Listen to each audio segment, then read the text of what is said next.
it's time to color my Monarch butterfly. So I've got my butterfly print, some paint, a paintbrush, and I have a paper towel because we're going to be wiping our brush off on a paper towel instead of washing it in water today. So the first thing I'm going to do is get some yellow paint. It's always good to use the lighter color first when you're mixing colors, because it's easier to mix a color that way. And of course we're mixing yellow and red to make orange, the color of a monarch butterfly. So I'm just painting one side again, just one wing on one side with yellow. And then just like I did when I first made the butterfly, I'm going to fold my paper over, give it a nice massage, and make a print. So this way my colors will look symmetrical on the wings. Now I'm going to wipe my brush off on the paper towel, get some red. Remember, just one side and just little parts at a time because we don't want the paint to dry before we make a print. Fold, massage, and make a print. And this will help mix the two colors together too. Now I think my orange is a little too red for my liking, so I'm going to add some more yellow. So if your orange looks a little too red, the solution is to add more yellow. And if your orange looks a little too yellow, the solution would be to add more red. So you can keep adding more color so the orange is to your liking. Now I'm going to paint the bottom wing here using the lighter color first, yellow. Fold, massage, print, wiping on the paper towel.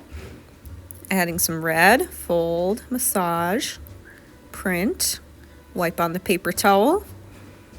Adding a little more yellow to get the orange that I want. And then fold, massage, and print. I think that looks good. Now I'm really wiping off my brush on the paper towel because I'm grabbing some black. I didn't paint the body of my butterfly when I first made my print, so if you didn't do that, you can fill in the body with black after you do the red and yellow.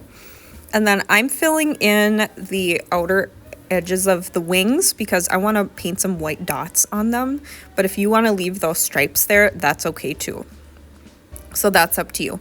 And since I want to do the white dots, I'm going to make sure that my black paint dries just a little bit before I do that.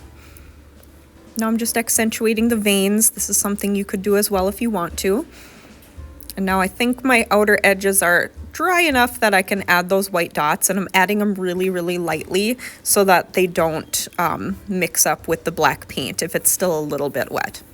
So just doing some very, very light white dots. Now my butterfly is ready to go into the drying rack. Now that my butterfly is dry, it's time to collage it to the milkweed background. I'm going to be really careful as I cut out my butterfly, especially around the antennas on top of the head, because I really don't want to accidentally chop them off. Although if you do accidentally chop off your butterfly's antennas, you can just glue them onto the butterfly when you collage it to your paper. So it's not going to be the end of the world if you accidentally chop off an antenna. But I'm being really careful so that I don't do that. And I did it. I didn't chop off an antenna. Again, it's okay if you do. You can just glue it right onto your butterfly when you collage it to the paper.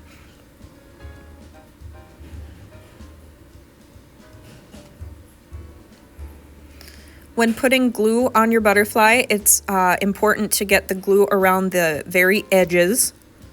So I'm getting it around all the edges so it sticks down really good. That's the most important. And then I'll put a little glue in the middle as well, just to make it stick extra good.